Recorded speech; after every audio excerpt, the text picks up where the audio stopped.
लन तरानी मीरसत अज तूरे मूसा ला जवाब हरचे आज दुस्त आया सर पे ने गर्दान मताब चश्मे इबरत बीच रादार कसरे शाहा नंगराब। अल्लाह पाक रब्बुल आलमीन हजरत मूसा अलैहिस सालाम के बोललेन, ओ मूसा আমি আল্লাহ পাক রব্বুল আলামিনকে দেখার সামর্থ্য তোমার নাই, আমি আল্লাহ পাক রব্বুল আলামিনকে দেখার সামর্থ্য তোমার নাই। হযরত মূসা আলাইহিস সালাম আল্লাহর সাথে কথা বলেন কিন্তু আল্লাহকে দেখেন না। দীর্ঘ কয়েকটা বছর আল্লাহর সাথে কথা বলে, তো একদিন আল্লাহকে দেখতে মন চাইছে, আই মালিক আমি আপনাকে দেখতে মন চাই।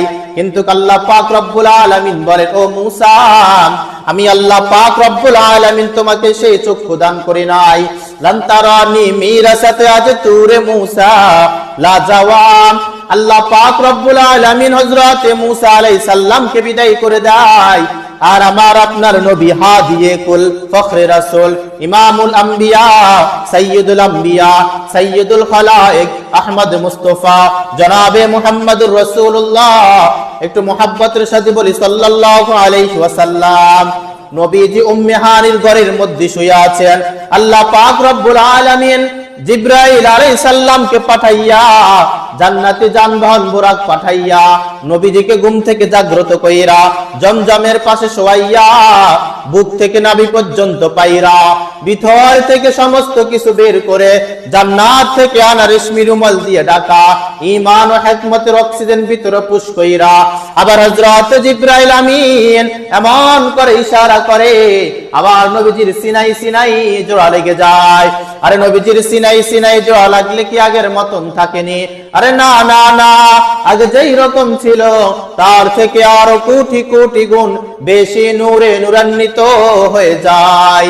শাফিঈ রোজে জাযা ওয়া খাতিবে আম্বিয়া, শাফিঈ রোজে জাযা ওয়া খাতিবে আম্বিয়া সাহিবে হাউজুল ওয়াজিল খুদা রোজে আতিক साहिबे खुल्के अजीम मजहरे जूदे आमीम आयते रहमत की शाने उरऊ बस्तो रहीम रहमतुल लिल आलमी खान तशखुदा वंदे करीम वमा अरसलनाका इल्ला रहमतल लिल आलमीन वमा अरसलनाका इल्ला रहमतल लिल आलमीन। একটু মুহাব্বতের সাথে বলি সাল্লাল্লাহু আলাইহি ওয়াসাল্লাম। নবীজির অপারেশন করছেন দুনিয়ার জমিনের মধ্যে একটা নিজাম রয়েছে। যখন এগুলা কিন্তু মেরাজের ঘটনা, আল্লাহ পাক কিভাবে আল্লাহ রাসূলকে মেরাজে নিচ্ছেন, তো আল্লাহ পাক রব্বুল আলামিন সর্বপ্রথম নবীজিকে কি করছেন? অপারেশন করছেন। তো অপারেশন করে জান্নাতি হিকমত নবীজির অন্তরের ভিতরে ঢুকিয়ে দিয়েছেন। তো দুনিয়ার জমিনের মধ্যে একটা নিজাম রয়েছে, যখন কোন ব্যক্তিকে হার্ট সার্জারি করা হয় তখন কিন্তু এই জায়গার মধ্যে দাগ পড়ে যায়, ঠিক না ভাই? হ্যাঁ, সিরের একটা দাগ পড়ে যায়। কিন্তু আল্লাহ রাসূল সাল্লাল্লাহু আলাইহি ওয়াসাল্লামকে অপারেশন করা হয়েছে, এই জায়গার মধ্যে কোনো দাগ পড়ে নাই। আগে যেই রকম ছিল তার থেকে আরো কোটি কোটি গুণ বেশি নূরে নূরান্বিত হয়ে গেল। এবার নবীজির অপারেশন করছেন। অপারেশন করার পরে জিবরাইল আমিন দাঁড়াইছেন, আল্লাহ রাসূল সাল্লাল্লাহু আলাইহি ওয়াসাল্লামও দাঁড়াইলেন। কিন্তু জান্নাত থেকে যে যানবাহন বোরাকটা আনছেন, যেটার মধ্যে আরোহণ করে আল্লাহ রাসূলকে মেরাজের মধ্যে নিবেন, জান্নাতি যানবাহন বোরাক, জান্নাতি যানবাহন বোরাক। তো এই বোরাকটা দাঁড়ায় না।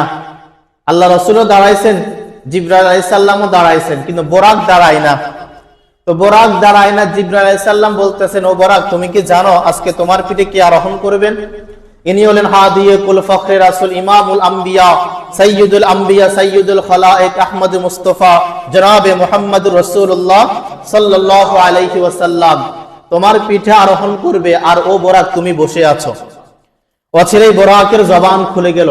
বোরাক বলতে লাগলো, ও ভাই জিবরাইল, আপনি মনে করতেছেন আপনি পয়গম্বরকে একাই চিনেন, আমি বোরাক মনে হয় পয়গম্বরকে চিনি না, আমি বোরাকও আপনার থেকে পয়গম্বরকে কম চিনি না।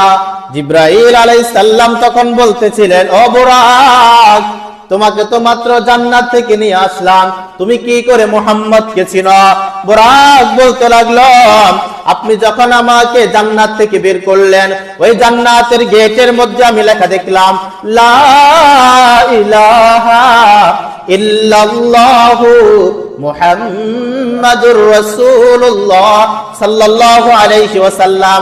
আপনি আমাকে নিয়ে ফেরেশতাদের মসজিদ বাইতুল মামুর মসজিদ, ফেরেশতাদের মসজিদের নাম কি ভাই? বাইতুল মামুর মসজিদ। ফেরেশতাদের মসজিদ বাইতুল মামুর মসজিদ রয়েছে, ওই মসজিদের মধ্যে আমি লেখা দেখলাম, লা ইলাহা ইল্লাল্লাহ মুহাম্মাদুর রাসূলুল্লাহ। আপনি আমাকে নিয়ে 7টি আসমান অতিক্রম করলেন, ওই 7 আসমানের গেটের মধ্যে আমি লেখা দেখলাম, লা ইলাহা ইল্লাল্লাহ মুহাম্মাদুর রাসূলুল্লাহ। ও ভাই জিবরাইল, আমি বোরাকও আপনার থেকে মুহাম্মদকে কম চিনি না, আমি বোরাকও আপনার থেকে মুহাম্মদকে বেশি চিনি। তো জিবরাইল আলাইহিস সালাম তখন বলতেছিল, আচ্ছা ঠিক আছে, তুমি মুহাম্মদকে আমার থেকে বেশি চিনো, তবে তুমি দাঁড়াইতেছো না কেন, তোমার কি হয়েছে? তো বোরাক বলতেছিল, আমার একটা শর্ত রয়েছে, এই শর্ত যদি মুহাম্মদ পূরণ করে তারপরে আমি দাঁড়াবো, না হলে আল্লাহ ব্যতীত কেউ আমাকে আর দাঁড় করাইতে পারবে না।